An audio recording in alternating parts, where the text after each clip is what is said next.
Welcome to friend. आज हम लोग डिस्कस करने वाले हैं मैट्रिक्स। आज हमारा टॉपिक रहने वाला है मैट्रिक्स के बारे में। आइए देखते हैं मैट्रिक्स। वैसे भी हम लोगों ने 12th क्लास में और 11th क्लास में मैट्रिक्स पढ़ी हुई होगी। तो सबसे पहले हम बेसिक देखेंगे, उसके बाद में हम देखेंगे बीएससी या इंजीनियरिंग या यूपीएससी लेवल की जो मैथमेटिक्स है उसके बारे में हम डिस्कस करेंगे। तो पहले बेस बना लेते हैं, उसके बाद में देखेंगे। तो यहाँ पर है a matrix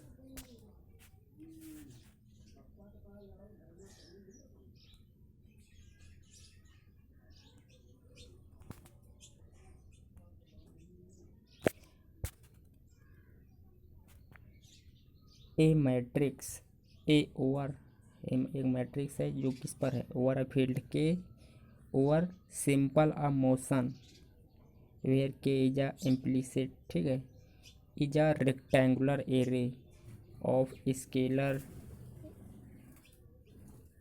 used presented in the following form. यानी कि जो मैट्रिक्स होती है वो क्या होती है, एक इसके मान लिया कि ये एक स्केलर फील्ड है, इसी के ऊपर जो है एक मैट्रिक्स है जिसमें कुछ एलिमेंट हैं, तो वही दिखाया गया है। तो इस फॉर्म में हमारी जो मैट्रिक्स होगी वो कैसे होगी, इस फॉर्म में होगी। मैट्रिक्स को हम इस फॉर्म में भी लिख सकते हैं, ए आई जे, यानी कि आई कॉलम होंगे मैट्रिक्स में और जे आई जो है रो होंगे मैट्रिक्स में एंड जे जो है कॉलम है मैट्रिक्स में। अब हम इसे जब अगर एक्सपैंड करेंगे तो क्या पड़ेगा, इसे जब हम एक्सपैंड करेंगे तो ये बनेगा A11 A12 dot dot dot, वैसे बढ़ाते चले जाएंगे A1N तक। यहाँ पर 1 क्या है, ये 1 है रो, यानी कि पहला रो है, और N कॉलम है। वो ये तरह हम ये नीचे बढ़ाएंगे तो हो जाएगा A21 A22 dot dot dot A2N, मतलब 2 रो है और N कॉलम है यहाँ पर। इसी तरह हम बढ़ाते चले जाएंगे तो AM1, मतलब M जो है कॉलम है और M रो है और 1 जो है कॉलम है, ये पहला कॉलम होगा, और तो ये रो होगा, ये mth रो होगा, M नंबर का रो होगा, ठीक है। तो इस तरह ये एक्सपेंड किया जाता है। तो यहाँ पर लिखा हुआ है, क्या लिखा है देखो, यहाँ पर लिखा है कि M horizontal list of scalar row, जैसे M हॉरिजेंटल अगर हम लिस्ट ऑफ स्केलर रो लिखें तो A11 A22 dot dot dot AN, फिर एक ये हो गया एक वेक्टर, इसे हम वेक्टर भी लिख सकते हैं, दूसरा वेक्टर यानी कि रो वेक्टर इसे हम बोल सकते हैं एक प्रकार से। तो दूसरा हमने लिखा A21 A22 dot dot dot, यहाँ पर हमारा AIJ हमने लिखा, तो यहाँ पर IJ जो है ये है एंट्री ओवर इट एलिमेंट, ठीक है। तो जैसे element in the ith row and jth column, मतलब ith नंबर रो होंगे और jth नंबर कॉलम होंगे।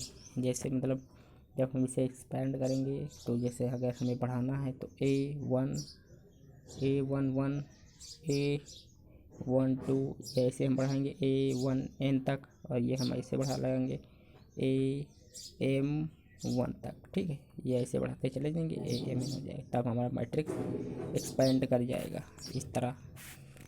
तो वही यहाँ पर दिखाया गया है,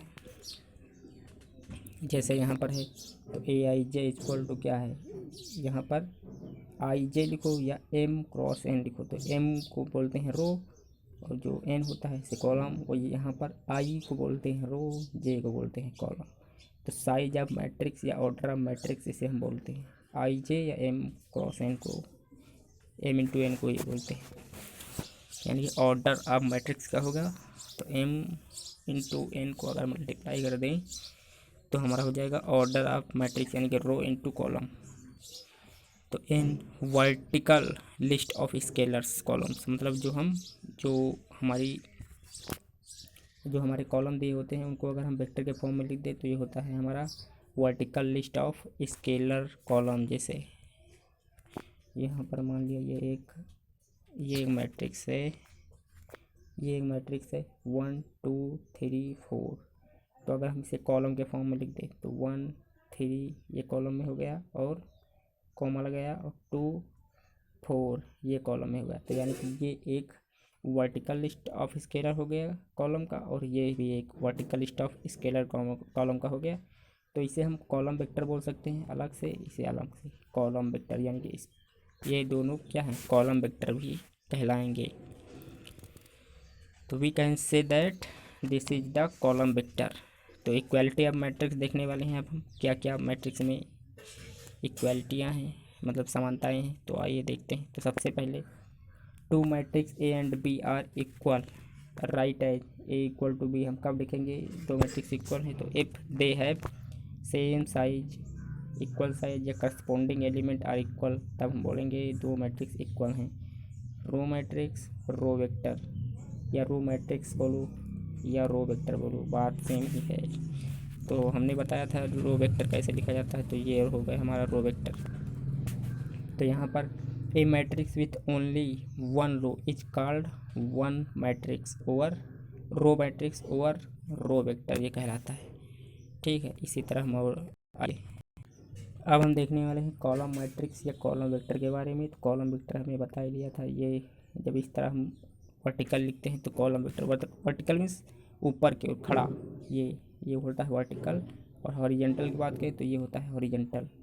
ठीक है, यानी कि अगर पृथ्वी पर कोई चीज़ रखी तो वो क्या है, वो है हमारा हॉरिजेंटल। अगर कोई हमने ऊर्ध्वाधर खड़ा रखा है, यानी कि सीधा स्ट्रेंथ है, खड़ा हुआ है, तो उसे हम बोलते हैं हॉरिजेंटल। अब वर्टिकल, तो यहाँ पर दिया है a matrix have only one column is called column matrix, column vector कहलाते हैं। जीरो मैट्रिक्स है, जीरो वेक्टर किसे बोलते हैं, यानी कि ऐसा मैट्रिक्स जिसमें सभी एलिमेंट क्या हों, जीरो हो, that is called the zero matrix. तो ए मैट्रिक्स वाज इंट्रीज मतलब एलिमेंट जितने भी इसके एंट्रीज हैं किसी मैट्रिक्स के, are all zero is called the matrix denoted by zero. Zero matrix कहलाएगी, और डिनोट कैसे करेंगे, जीरो से। तो यहाँ पर हम देखने वाले हैं, और जैसे ये हमने लिखा है 0,0, तो ये 0 रो हो गया। इसी तरह कॉलम भी हो जाएगा हमारा, ये यहाँ पर हमने 0 लिखा तो ये हमारा 0 कॉलम हो जाएगा। तो रियल मैट्रिक्स किसे बोलते हैं, जिसमें real all entries are real number, तो that is called real matrix. और अगर ऑल मैट्रिक्स और column complex number, that is called complex matrix. Matrix addition की बात करें तो मैट्रिक्स एडिशन, एक वेक्टर ए है, एक मैट्रिक्स ए है, एक मैट्रिक्स बी है, दोनों को ऐड किया तो ए को ई के साथ ऐड किया तो ए प्लस ई, बी को एफ के साथ ऐड किया तो क्या हो गया, ये हो गया बी प्लस एफ, और सी को ऐड किया जी के साथ तो सी प्लस जी, ए को ऐड किया एच के साथ तो ए प्लस डी, डी को ऐड किया एच के साथ तो डी प्लस एच। अब हम क्या करेंगे, स्केलर मल्टीप्लिकेशन। तो मल्टीप्लाई कैसे करेंगे, जैसे हमने के हमारा एक स्केलर है और ए हमारा वेक्टर है, तो इसको मल्टीप्लाई किया तो यहाँ जो के है वो सभी एलिमेंट के साथ में मल्टीप्लाई होगा। तो के ए, के बी, के सी, के डी। तो नेगेटिव ऑफ मैट्रिक्स, तो हमने क्या किया, ये मैट्रिक्स ए है, इसको हमने क्या किया, -1 से मल्टीप्लाई कर दिया। तो -1 से मल्टीप्लाई करेंगे तो जितने भी मैट्रिक्स के अंदर एलिमेंट होंगे सब में हमारा माइनस मल्टीप्लाई होगा, यानी कि माइनस लगेगा चिन्ह। तो यहाँ पर माइनस का मार्क लगेगा। ठीक, यहाँ पर हम देखने वाले difference of matrix, matrix A matrix B. ठीक, तो ए बी सी मैट्रिक्स ए में है और सी डी ई एफ। ठीक, L M N O P Q ये मैट्रिक्स बी के एलिमेंट हैं, एंट्रीज हैं। तो माइनस करेंगे तो वही सेम फंडा, जब हमने जैसे प्लस किया था वैसे ही प्लस की जगह पर हम माइनस कर देंगे वैसे ही। A L, A minus L, B M, B minus M, C N, C minus N, D, D हो गया, और ओ तो D minus O, E P, E minus P, F Q, F minus Q. तो ये हो गया हमारा ए minus P. अब हम देखने वाले हैं सम्मेशन सिंबल हमारा, हमने ये सिंबल तो बहुत देखा होगा कहीं ना कहीं। तो ये इसे बोलते हैं हम सम्मेशन सिंबल, मतलब सम करना। जैसे ए एन मान लिया हमने, ठीक, तो तो एन की वैल्यू हमने मान लिया कि 1 है, 2 है, 3 है, डॉट डॉट डॉट ऐसे चली गई, ठीक।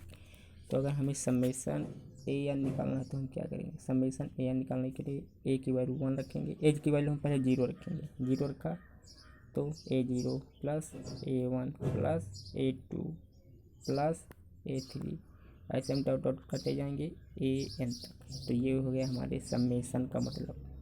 तो वही यहाँ पर बताया गया है, जैसे जो समेसन है हमारा एक ग्रीक कैपिटल लेटर का बना हुआ है, ठीक। और जो ये स्मॉल सिग्मा होता है तो इसे स्मॉल से लेटर से शो करते हैं, तो स्मॉल सिग्मा होता है। अलजेब्रिक ऑपरेशन, तो मान लिया लेट एफ ऑफ के बी एनी अलजेब्रिक, मतलब एक अलजेब्रिक एक्सप्रेशन है इन्वॉल्विंग इन द लेटर के। तो हमने मान लिया कि जो हमारा समेसन है वो कहाँ से कहाँ तक है, वो के इक्वल टू 1 से एन तक है, मतलब के की वैल्यू 1 से लेकर एन तक है। तो यहाँ पर सिग्मा समेसन, सिग्मा भी बोलते हैं समेसन भी बोलते हैं, समेसन के इक्वल टू 1 से लेकर एन तक जाएंगे एफ ऑफ के में, ठीक। हैज़ द फॉलोइंग मीनिंग, तो वैसे हमने बताया था यहाँ पर फर्स्ट में क्या के इक्वल टू 1 रखा तो एफ ऑफ 1, के इक्वल टू 2 रखा तो एफ ऑफ 2 हो गया। तो इसी प्रकार F of 1 plus F of 2 add करते चले जाएंगे। तो we set K equal to 1 जब रखेंगे तो क्या हो जाएगा, तो इन F of N equal to F of 1 plus F of 2 plus dot dot dot F of N, ऐसे ही चलता जाएगा। तो यहाँ पर के क्या है, के है इंडेक्स, 1 है लोअर लिमिट, यानी कि सबसे लोअर लिमिट 1 है, सबसे हाइयर लिमिट के है, यानी कि अपर लिमिट हो जाएगी हमारी n। जैसे हम लोग एग्जाम्पल देखें अगर, तो यहाँ पर एग्जाम्पल है कि समेसन के इक्वल टू 1 से 7 तक जाएगा और एफ ऑफ के है, तो यानी कि हम 7 तक जा सकते हैं, मैक्सिमम हमारी अपर लिमिट होगी। तो एफ ऑफ एफ की जगह पे हमने के की जगह पे 1 डाला, तो एफ ऑफ यहाँ पे क्या हो जाएगा, ये क्या हो गया। तो जब हम यहाँ एफ के की जगह पे 1 डालेंगे तो एफ ऑफ 1 हो जाएगा, plus F of 2 plus F of 3 plus F of 4 plus F of 5 plus F of 6 plus F of 7, यहाँ तक हम मैक्सिमम जा सकते हैं। तो हमने इतने को ऐड कर दिया, ठीक। यही हमारा इसका मतलब है। ये इसका मतलब जानना बहुत ही आवश्यक है, क्योंकि अगर हम कोई भी मैथ पढ़ेंगे, मैथमेटिक्स अगर हम पढ़ रहे हैं, तो वहाँ पर इसका रोल बहुत ज़्यादा होता है। जब हमें एग्ज़ाम में क्वेश्चन आता है तो ज़्यादातर यही रख देते हैं, और हम लोग क्या है, हम लोग हो जाते हैं कंफ्यूज हो जाते हैं कि क्या करना चाहिए हमें इस क्वेश्चन में। तो वही ये बहुत इम्पोर्टेंट है। अब यहाँ पर है देखो, यहाँ के इक्वल टू 1 से लेकर 5 तक है, तो यहाँ पर हमने जो फंक्शन माना है वो हमारा है एक्स के, ये हमारा फंक्शन है। और यहाँ पर एंड के आई इक्वल टू 1 से एन तक है, तो ए आई और बी आई, ठीक है, ये हमारा फंक्शन है। आई की जगह पे 1 2 3 ऐसे रखना है, बी की जगह पे जो आई है सब्सक्रिप्ट में उसमें भी 1 2 3 रखना है। तो जैसे देखो हमने पहले नंबर पर रखा है, यहाँ ए वाले में रखा है, तो एक के की जगह पे 1 2 3 4 x1 x2 x3 x4 plus x5 तक है, तो 5 तक गए हैं हम। बी ऑप्शन यहाँ I1 से स्टार्ट हुआ है एन तक, तो ए आई और बी आई ये है, तो A1 B1 A2 B2 A3 B3 dot dot dot N तक हम जाएंगे। ये हमारी तो मैक्सिमम लिमिट क्या है, AN BN, ठीक है, तो वहाँ तक हम गए हैं।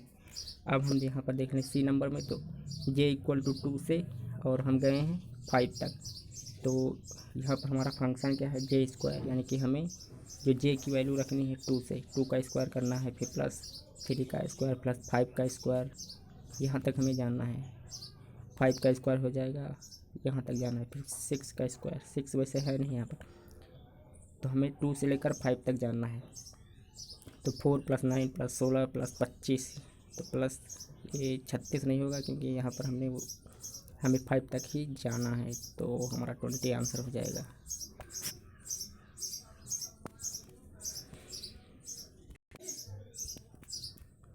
यहाँ पर हम देखने वाले हैं सिग्मा के इक्वल टू 1 से ये जाएगा P तक, तो ए आई के और बी के जे इक्वल टू कैसा कितना होगा, तो हमें क्या करना है, जहाँ के है वहाँ पर 1 रखना है और जाना कहाँ तक है, P तक। तो हम ए आई के की जगह पे 1 रखा, बी आई और जे है तो जे की वैल्यू कोई दी नहीं, तो ऐसे ही रखते चले जाएंगे। फिर AI2 plus B2J plus dot dot dot plus AI P plus B और होगा BPJ। ठीक है, यहाँ तक हम जाएंगे सीधा। अब ये तो हमारा हो गया समेशन। अब हम लोग देखने वाले हैं मैट्रिक्स का हम मल्टीप्लिकेशन कैसे करते हैं। तो मैट्रिक्स का मल्टीप्लिकेशन यहाँ पर हम, जैसे ये मैट्रिक्स हमारी दी हुई है ए इक्वल टू क्या दिया है, ABCDEF। ये कितने ऑर्डर की मैट्रिक्स है, तो यहाँ पर दिया हुआ है 2x3 ऑर्डर की मैट्रिक्स है। यहाँ पर हमें बी मैट्रिक्स दिया हुआ है LMNOPQRST। ये है 3x3 ऑर्डर। कैसे, 1 2 3, 3 रो है, 3 रो, 1 2 3, 3 कॉलम है, 3x3 मैट्रिक्स ऑर्डर की हो गई। ठीक, ये 1 2 कॉलम है, दो रो हैं, और कॉलम कितने हैं, 1 2 3 कॉलम है, तो ये 2x3 कॉलम ऑर्डर की मैट्रिक्स हो गई। ठीक, अब यहाँ पर हमें देखना क्या है कि जो पहले मैट्रिक्स है उसका कॉलम और दूसरे मैट्रिक्स का जो रो है वो अगर इक्वल हैं तभी हम मैट्रिक्स को मल्टीप्लाई कर सकते हैं, अदरवाइज उसका मल्टीप्लिकेशन डज नॉट पॉसिबल। ठीक है, ये हमें ध्यान रखना है, ये बहुत ही इम्पोर्टेंट है। तो जैसे यहाँ पर है, यहाँ पर क्या है, जैसे हमने ऊपर ही देखा था कि यहाँ पर ये कॉलम और ये रो दोनों सेम है, इसलिए इनका मल्टीप्लिकेशन पॉसिबल है। तो हमने यहाँ पर A 2x3 और B है 3x3, 3 से 3 कैंसिल, यानी कि ये हमारा रो है, ये हमारा कॉलम, ये यानी कि मैट्रिक्स जो हमारी ऑर्डर की बनेगी A to B, वो 2x3 ऑर्डर की मैट्रिक्स बनेगी, जिसमें 2 कॉलम होंगे, 3 एलिमेंट होंगे। तो 1 2 कॉलम, 1 2 3, सॉरी 2 रो और 3 कॉलम, 2 रो हो गए, 1 2 और 3 कॉलम, 1 2 3 कॉलम। ठीक है, तो अब हम AB देखने वाले हैं। तो मल्टीप्लाई कैसे किया ये देखना है ना। तो मल्टीप्लाई हम करेंगे, जो A है उसको करेंगे L के साथ, तो हम AL लिखें। ठीक, फिर प्लस लगाएंगे क्योंकि ऐड करना पड़ेगा। ठीक, B का करेंगे O के साथ तो BO, C का करेंगे R के साथ तो CR। फिर ये हमारा हो गया फर्स्ट, फिर इसी का हम इस रो के साथ, इस कॉलम के साथ करेंगे, इस रो का इस कॉलम के साथ। तो यहाँ पर क्या हुआ, A का किया N से तो AM, O का किया P से, B का किया P से तो BP, और C का किया S से तो प्लस CS। इसी तरह हम थर्ड कॉलम से इसका करेंगे N के साथ तो AN, फिर B का करेंगे Q के साथ तो BQ, C का करेंगे T के साथ तो CT।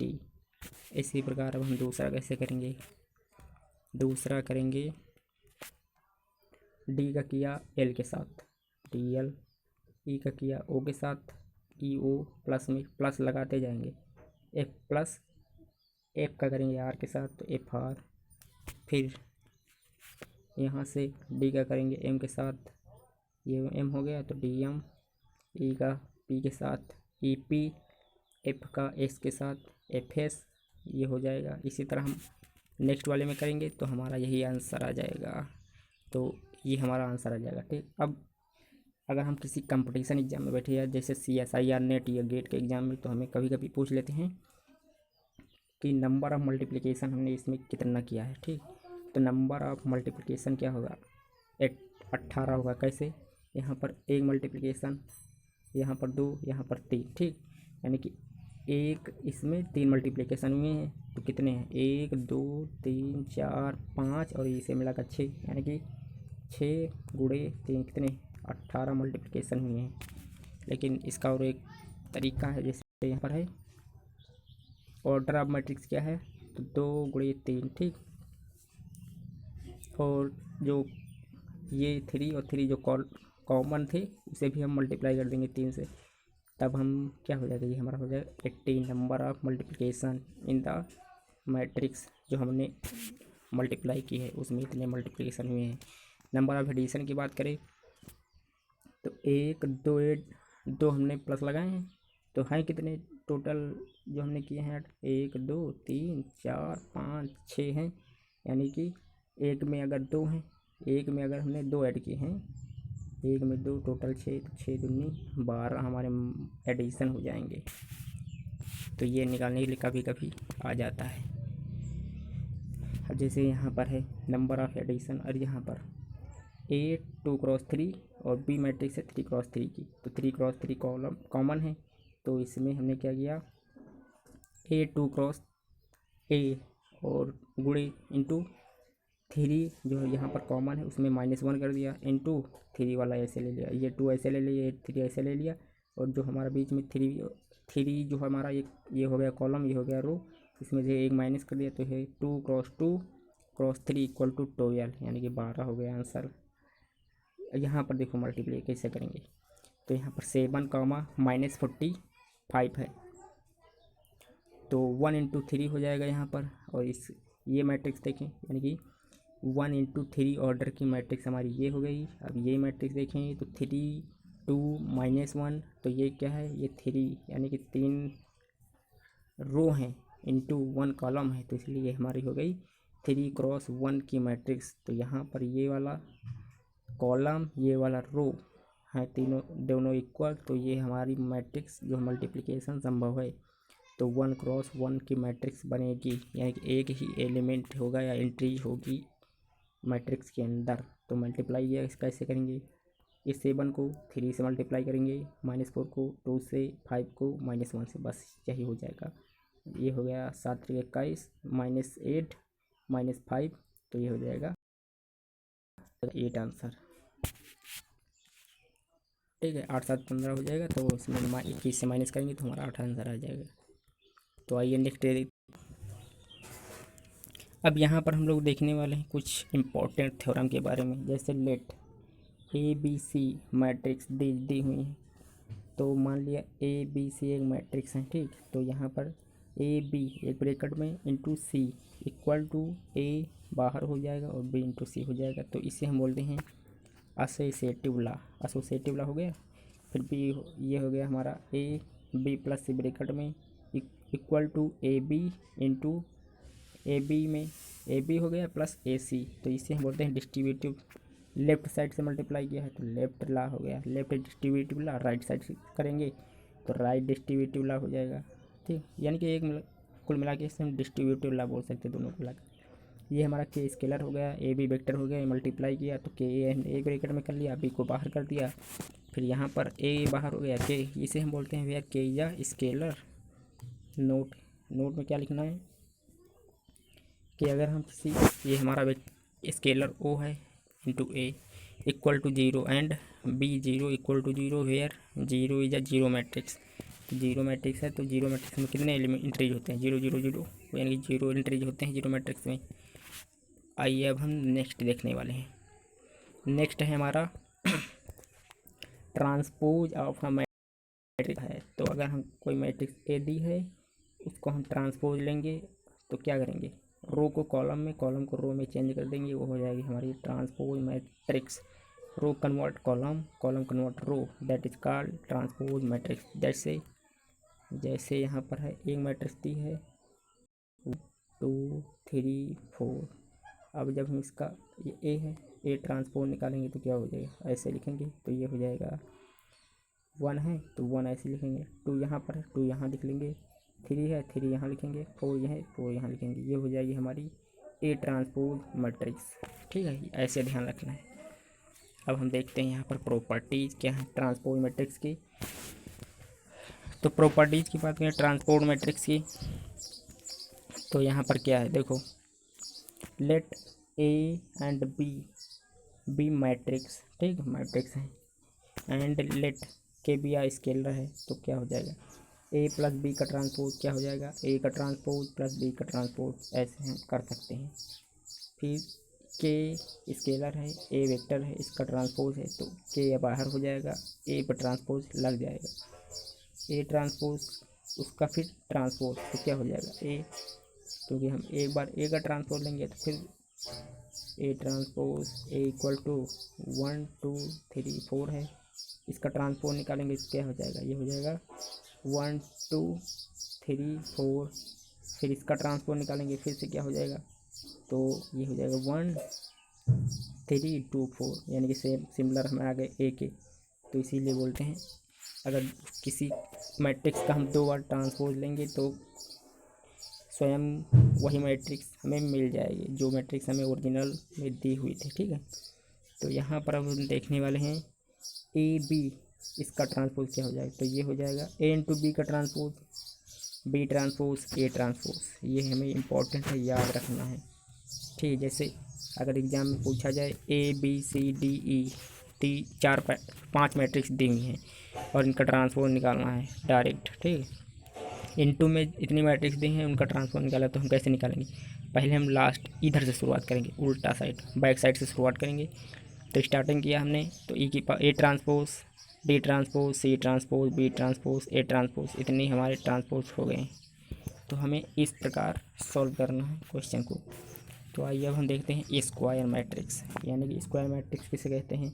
जब हमारा कोई मैट्रिक्स दी है और उसका जो ऑर्डर है 3x3, यानी कि कॉलम और रो अगर उसके इक्वल हैं, तो that is called this it matrix was it matrix और अ स्क्वायर मैट्रिक्स, ये कॉल्ड अ स्क्वायर मैट्रिक्स कहलाएगी। ठीक है, तो जैसे यहाँ पर दिया हुआ है a square matrix is a matrix with the same number of the rows and columns, that is called the square matrix, यानी कि एन क्रॉस एम बोल लो या एन क्रॉस एन बोल लो, that is called the square matrix.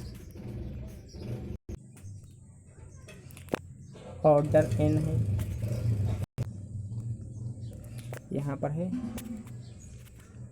Order N and also called the N square matrix. Example जैसे यहाँ पर a matrix दिया हुआ है 1 4 7 2 5 8 3 6 9, ए is a square matrix of order 3, यहाँ 3x3 है तो ये ऑर्डर 3 की स्क्वायर मैट्रिक्स है।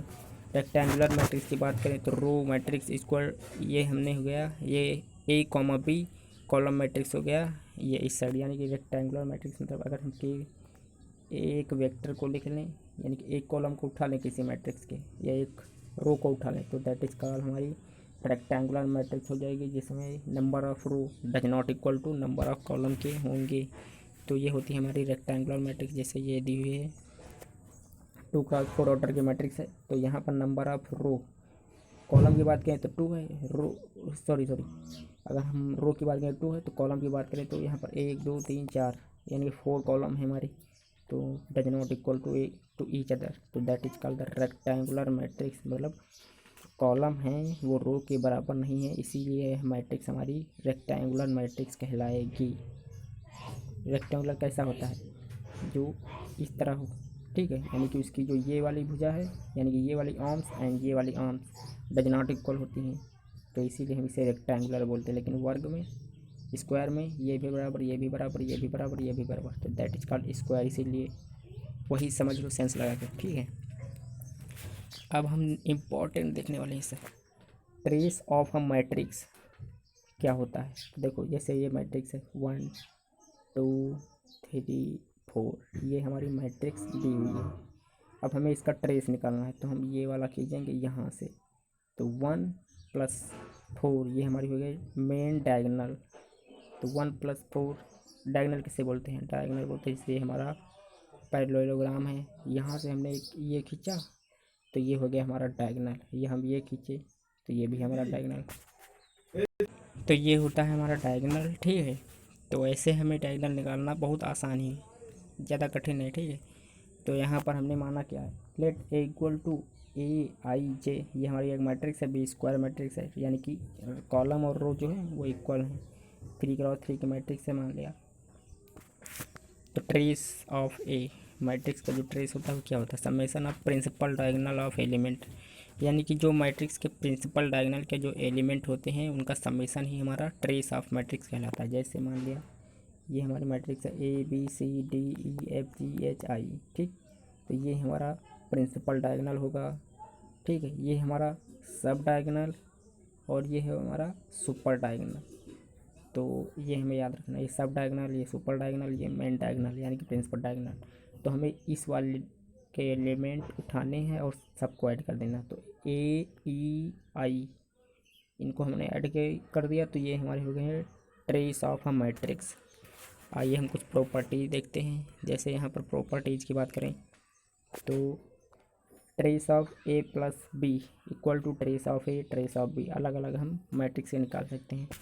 ट्रेस ऑफ ए ट्रांसपोज, तो ट्रेस ऑफ ए यानी कि हम किसी भी मैट्रिक्स का, जैसे मैट्रिक्स 1 2 3 4, इसका हम ट्रांसपोज करते हैं तो ट्रांसपोज क्या हो जाएगा 1 2 3 4। तो ये तो बदला नहीं हमारा प्रिंसिपल डायगोनल, तो इसीलिए जो ट्रांसपोज ऑफ ए मैट्रिक्स का जो ट्रेस होगा वही होगा ए मैट्रिक्स का भी ट्रेस हो जाएगा।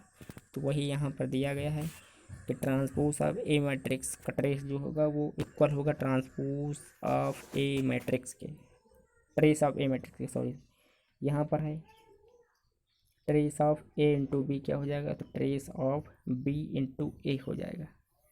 तो trace of A into B ये होगा equal to trace of B into A, ये बहुत इंपॉर्टेंट है। ट्रेस ऑफ के ए मैट्रिक्स को अगर हम मल्टीप्लाई करेंगे तो ट्रेस ऑफ ए के बाहर हो जाएगा क्योंकि के स्केलर है, और ट्रेस ऑफ ए मैट्रिक्स हो जाएगा।